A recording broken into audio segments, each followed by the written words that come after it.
এ কি হরে, তুমি কাজ ফেলে এখানে বসে আছো যে? না না বাবু, কাজ ফেলে বসিনি, এই একটু খাচ্ছিলাম আর কি। অন্যায় করছো, আবার তর্কও করছো। কাল থেকে আর কাজে আসবে না তুমি।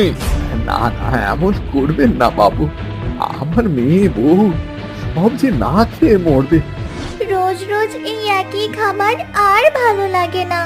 কি করব মা, বাড়িতে এইটুকুই ছিল। জানেন মোড়ল মশাই, আমার এত ক্ষতি করার পরও এখন আবার বলছে ওর রোজের টাকা ওকে দিয়ে দিতে হবে। না, কোনো টাকা দেয়া হবে না। শোনো শোনো শোনো, সবাই শোনো।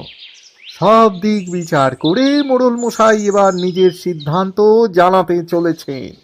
মাধবপুর গ্রামের ছেলে হরেন তার স্ত্রী মাধবী আর মেয়ে ফুলির সাথে একটা আধ ভাঙা বাড়িতে থাকত। কোনো রকম টানাটানিতেই তাদের সংসার চলতো। হ্যাঁ গো, চাল যা আছে আজকে হয়ে যাবে তো? হ্যাঁ, টেনে টুনে আজকের দিনটা চলে যাবে।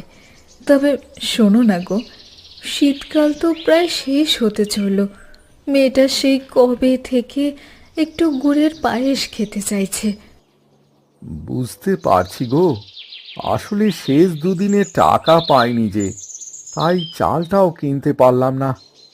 আজকে টাকা চেয়ে চাল আর একটু গুড় কিনে আনবো না হয়। ঠিক আছে, তুমি তাই আনো না, তাতেই হবে। দুধ আমি ঠিক জোগাড় করে নেব। দুপুরবেলা শম্ভুর ক্ষেতে হরেন কোদাল চালাচ্ছে। শম্ভু দাঁড়িয়ে দাঁড়িয়ে দেখছে কাজ হচ্ছে কি। বাবু, আজকে না আমার আগের দুদিনের টাকাটা লাগবে। আরে দেবো দেবো, টাকা নিয়ে